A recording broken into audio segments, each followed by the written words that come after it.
Good morning. It's another beautiful day here on the Darling Downs. I'm super late doing my walk. It's almost 9 a.m. I had a long sleep in, man. I only got up at just 7:45. I went to sleep at my usual time, well, a bit later, because last night I went to bed, 10 p.m. and then all of a sudden I just decided, you know what, let's record a video. So did that. So I went to bed at like 10:30 and then ended up sleeping until 8. Yeah, damn, usually I don't sleep in that long. I'm usually up pretty early, but yeah, last night was a bit different. So yeah, it's another cool morning. Got down to 3 degrees overnight. Warming up again in the sun, and yeah, there's some clouds coming in, so it's not meant to be as cold. We're not meant to get as cold overnight temperatures over this next week. Days are still going to be similar to what they've been. Nice and mild. So yeah. Thank you to Mike V and Bradley Phillips for the comments that you guys left in my previous video last night. I would like to just go pull them up and read them now to respond like live here, but yeah, I can't go and check the comments. I'd have to stop the recording for that. So yeah, anyway, I read the comments, I've responded. Yeah, I just wanted to say a few things from what I just read. I'm not going to be able to get them exactly, but I'll paraphrase a bit. So anyway, thanks to Mike V for sharing your experience. It's very what's a good word for it? It's a relief, honestly, just to know that I'm not the only one that has had these sorts of experiences, because in the past I've often thought, oh, there's something wrong with me and that's why it's like that, that's why I don't have friends. I've thought down that way, but then I've realized over time that there's actually quite a few other guys that have had a similar experience. The male loneliness epidemic is real, but yeah, being alone doesn't necessarily equate with being lonely. I'll get that straight right now, and I'll talk more about that in a moment. So yeah, just thank you to Mike V. Thank you for sharing your experience. It's just like, it's good to hear from people who have had a similar experience, because just knowing that you're not the only one, it just makes it seem less of an outlier, really. And I think especially these days, there's a lot more people that are isolated, that have no friends than we think. It's just those of us who are in that position, we're not exactly going out and advertising it. Like a lot of people that if that know me in real life, if they heard me say, "Oh, I had no friends," they were like, "What the hell? You have friends. You have friends." Well, I set standards for friendship, and no one that I've met so far has become my friend because of those reasons. That's why I say I don't have friends, because no one is at my standard of friendship. That's not to talk down on other people. Like, I've met some really nice people that if I saw them more often, they probably would be friends. All right, like, and then I'll move on to the other comments. So thanks to Bradley Phillips for your comment from Sydney, from what I remember. Yeah, from Sydney. So thanks for leaving that comment, Bradley. Yeah, and you said reason I don't have friends is because I live where I do in Whoop Whoop. There's a bit of truth to that, but that's not really the case as such, because I was born and raised in the Greater Brisbane area. Mainly grew up on the Gold Coast, right? I lived there for the first 21 years of my life. I was in the city, right? And I had 21 years growing up, high school, start of university, and still during that time I was unable to make friends, even when I lived in the city. Now, I had a lot of other stuff going on, a lot of other challenges, a lot of other issues. I had a challenging time growing up, to say the least. I'm not even going to go into everything now. I've already touched on a few things, but I had really bad social anxiety, just really bad anxiety in general, which really put up a big barrier of forming connections. But yeah, there's more to it than just where I live now, because for most of my life I have lived in the city and I was unable to form friendships. I do think now, if I say lived in an area with more youth population or in a city, it would change. It would change. I do think I would be able to form friendships. But the place I'm at now, this is a bit of a bit of a paradox, right? Like I now where I'm at now, I feel like I would have an easier time making friends compared to in the past because I've overcome social anxiety. I'm open to try new things. And yeah, look, if I moved to the city, I would join more extracurricular clubs and all this. And yeah, like the only thing I forgot to mention yesterday, the one place out here where you can really form connection, the only place really that we have out here to form connections, genuine connections. There's two places that people who would go and be able to socialize. The first option is pubs, local pubs. Most small country towns have a local pub. That's where you can go get a pint, get some beers into you, which I have no interest in because I don't drink. So yeah, that's one option. It's a pretty bad option, honestly. I don't want to make friends with people and who just like, because there's people, they're literally friends just because they drink, right? And then you stop drinking, you're no longer part of the crew. So I don't want to. I have no interest in that. I've been to pubs now a few times. I have no interest in going there on a regular basis. The other option out here, which is a much better option, is church. And now, as I've mentioned in some previous videos, I have started attending some local churches. The last few weeks, admittedly, I haven't been attending church. Today's a Sunday, right? And I'm not going to church today. It's been a few weeks. Yeah, it's been such a crazy, hectic period, which I know is no excuse, but alas, definitely next weekend, I'm going to start attending church once again. Because there's no more excuses. This coming Friday, I'm submitting my last assignment, then done. So, all right, yeah, church is a really good option. Of course, not just going to church for, the socializing. That's not all what I'm saying here. But it's like going to a place where I found like church is really a much more wholesome place and a wholesome way to make connections, make friends, because like we're all there for the same reason. We're all there to connect with our faith, and just we're all there to worship the Lord. It's a beautiful experience. It is going to a church or even any place of worship, really, even if you're not Christian. But I think going to like a church or a place of worship is probably one of the best places to have that sense of community. Certainly much better than, say, a pub, which is the case for most country towns. And really, I've mentioned already, I hate Australia's binge drinking culture. I hate it.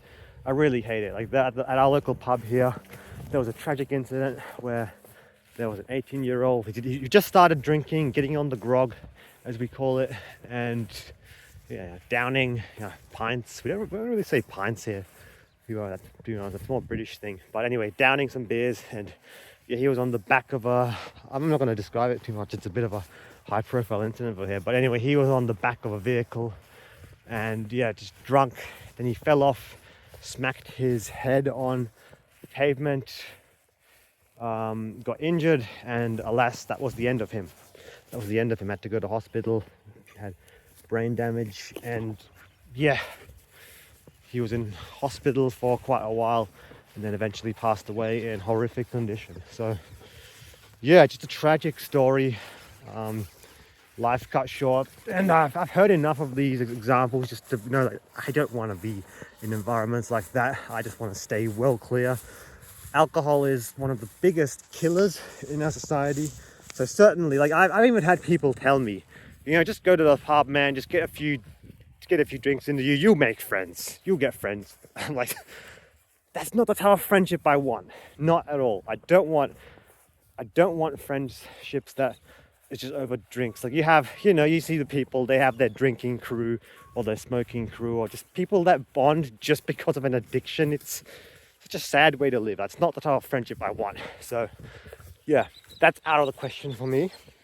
But getting back to forming friendships, right? Even when I grew up in the city, right, it's because just for one reason or another, I was not able to make friends. So it's not as simple as I live here in Whoop Whoop and that's the reason I don't have friends. And speaking of that, I would by no means consider myself to live in Whoop Whoop. For any non-Australians, Whoop Whoop basically refers to middle of nowhere, extremely remote. That's a term that we use here. You live in Whoop Whoop, Whoop Whoop. I by no means live in Whoop Whoop. I'm, without being too specific or doxing myself, I'm less than 3 hours from the Gold Coast or Brisbane. The Gold Coast, where I grew up, even Brisbane. I'm less than 3 hours from these places. In like, it's, what's the time now? It's almost 9 a.m. now. If I left now, by midday, I'd be in either of these cities. It's not that hard. I've easily could go there and back in a day. So it's not like I'm completely far away in the middle of nowhere. You look at where I am on, if you look at where I am on a map, I'm barely that far. I'm not even that far from the coast, given how big Australia is. I'm by no means in Whoop Whoop. Like I've travelled more than a lot of Australians. I know what Whoop Whoop is, and this is not it. This is not it. Like, man, a lot of people don't really know what Whoop Whoop is because it's. I remember when I lived in the city, like I used to think that just 1 hour out of the city is Whoop Whoop. That is not Whoop Whoop. That is not Whoop Whoop at all. So yeah, anyway, I do think if I lived in a more populated area now, I would have an easier time making friends. Like where I live now, small country town, it has a very aging population, not Asian population, aging population. I've said aging population before, people are like, oh, Asian population, no, aging, old population, okay?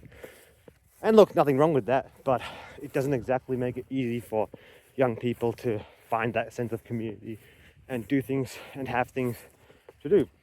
Like, of course, there's things to learn from our elders, but to be honest, in an area like this, I found like there's really not there's no role models really. Like, yeah, the pub is really the only place that people go, or church. The church I attend is not even in this town here. I usually go into a nearby town of Warwick. That's usually where I go for church. It's a bit bigger. There's more young people there, so that's where I tend to go. So look, the stage I'm at now, I'm open to forming friendships and meeting people. See, I'm not even talking about romantic relationships, because in my eyes, I haven't made any friends really, and I haven't even managed to break that barrier or turning acquaintances into friendships. So that's one reason why I'm not even thinking much about romantic relationships, because how can I form a romantic relationship if I can't even make friends? So yeah, that's where I'm at with that. So I'm not even really thinking much. Like I'm open to meeting people. I'm open to dating, and yeah, open to making friends. But yeah, look, I'm more focused now on friendship than anything else. And I think, yeah, male friendship. Yeah, really, I'd like more male friendship, really. Like, men and women can be friends. There's no issue with that. But I think, yeah, as men, we do need that sense of brotherhood, and male friendship comes in very powerful. And that's why, like, I'm so grateful for this community, because I've got a few guys on here, regulars that watch me, and like others as well, 24/7 Betterment. You all know who you are. Erno, Ian on YouTube. Like, even though none of us really know each other in real life, like we have this online community, this online brotherhood. I'm grateful for that. It's not the same as in real life, of course, but you know, it's much better than nothing at all. So yeah, having this channel, my main channel, of course, has been going for much longer, and it's really been my main focus. But you know, even all the channels I've had, self-improvement, NoFap, it has given me a sense of connection and fulfillment that I otherwise wouldn't have had. So I'm very grateful for this. It's certainly better than nothing at all. And now finally onto the topic of the video. I have so much to talk about this topic. I'll definitely make dedicated videos on, you know, loneliness, solitude, friendship, and eventually dating if I choose to go down that way. Well, I certainly don't want to turn into like a dating channel or like a red pill, black pill thing. I don't want to turn into that.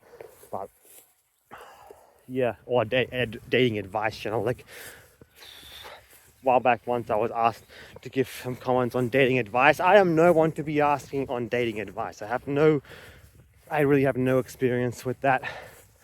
Nothing much value to say. Well, I probably would have stuff of value to say, but I have nothing significant to say on it. All right, I'm not really going to talk about dating. At the moment, I am focused on connection and friendship. Right, just friendship. Right, that's it.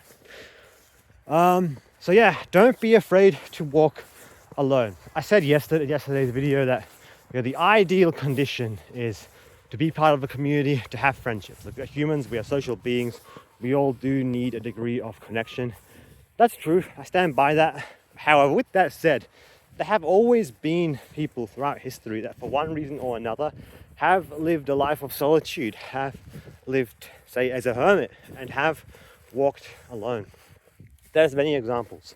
And of course, there's monks, of course, Christian monks, even Buddhist monks that dedicate their life to spiritual practice and essentially detach from the rest of the world and just focus on spirituality. That's one path, of course. And I thought about going to retreats and visiting monasteries. It hasn't happened yet. When I was in Sri Lanka, even, I actually was at one point planning to, I would have liked to visit an operating Buddhist monastery. I did visit some monasteries, but I mean, not in the way I did. I just went as a tourist, really, just to see the place out. But if I go to Sri Lanka again, I will go to Sri Lanka again. I would like to go to an operating monastery alone. There are monasteries in Australia as well, but Sri Lanka, they have such an ancient tradition of monkhood and ancient monasteries operating. There's something really special about these places.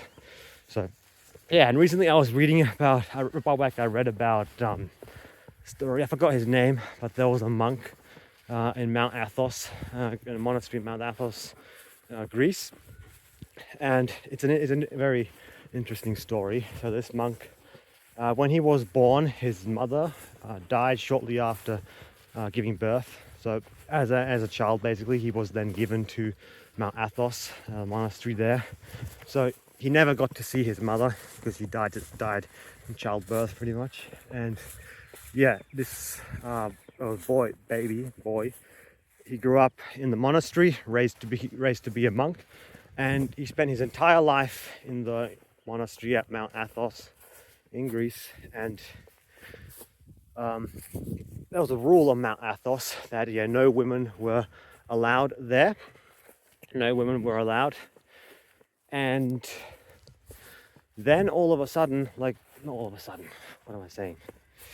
He spent his entire life there in that monastery, and eventually he died at 80-something years old. And at Mount Athos, he spent his entire life there, never seeing the outside world. All he had there was the monastery there. It's the community of fellow monks, and he spent his entire life having never seen a woman. Never seen a woman. That's just crazy, just thinking of it. He was, his mother died shortly after he was born. He was given to the monastery. He grew up there and spent his entire life there at the monastery. And he died 80-something, having never seen a woman. That is incredible. That's something else. And so you have these stories, some for one reason or another, some of us. I'm not saying that I'm on a path like that, certainly not. I've grown up in society. I'm by no means a monk, but some of us, for one reason or another, are called to walk the path of solitude. We are called, for one reason or another, to walk alone. And there's nothing wrong with that. There isn't. I've come to accept solitude. I've come to value and treasure solitude. There really is something beautiful in solitude, because arguably the relationship with ourselves, and with God, I should say, the relationship with God is the most important. And outside of that, second to that, I would say the relationship with ourselves is the most important.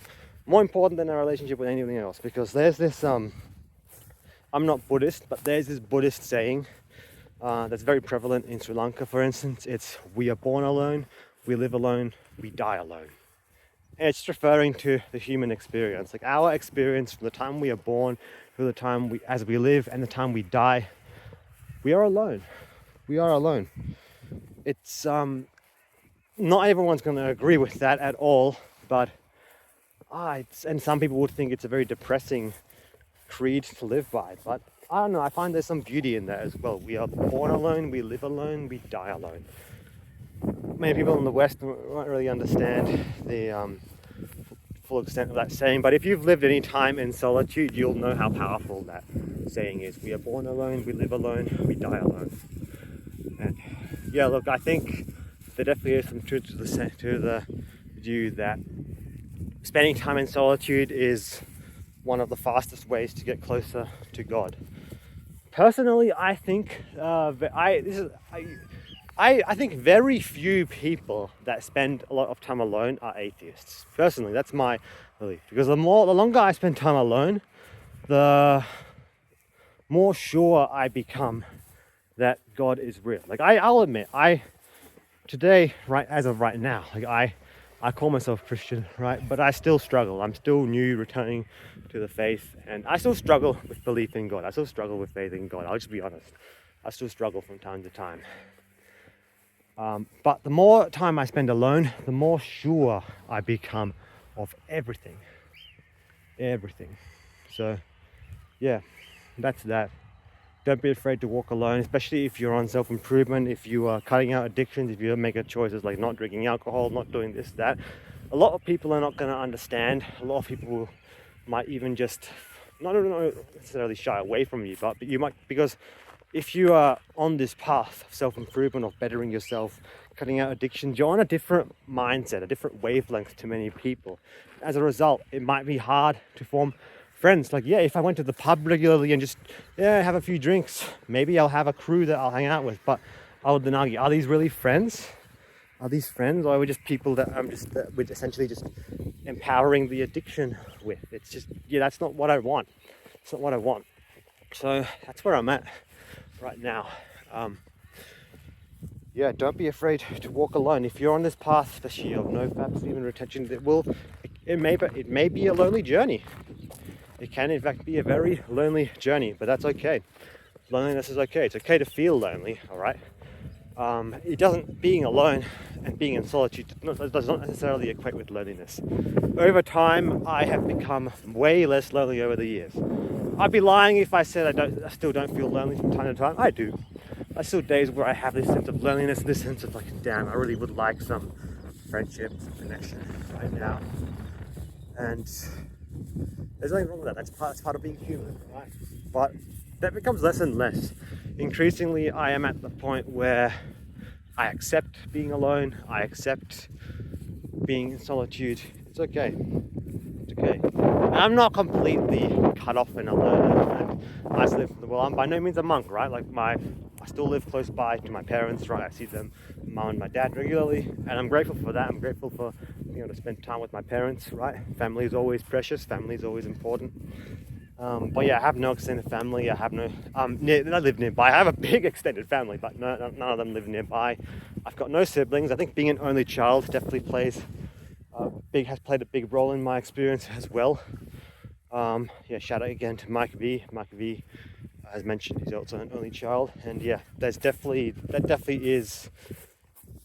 has shaped my experiences a lot as well, just being an only child. And I'll talk more about that again in a future video, being an only child. A lot of misconceptions by people who have not had that experience about being an only child. Let me tell you, a lot of stereotypes, a lot of misconceptions, but I will talk about that in a future video as well. So that's that. Don't be afraid to walk alone. There's nothing wrong with being in solitude. If you're called to walk that path, embrace it. Embrace it. Just treat yourself right, get closer to God, and keep walking the path and never give up. Onwards and upwards.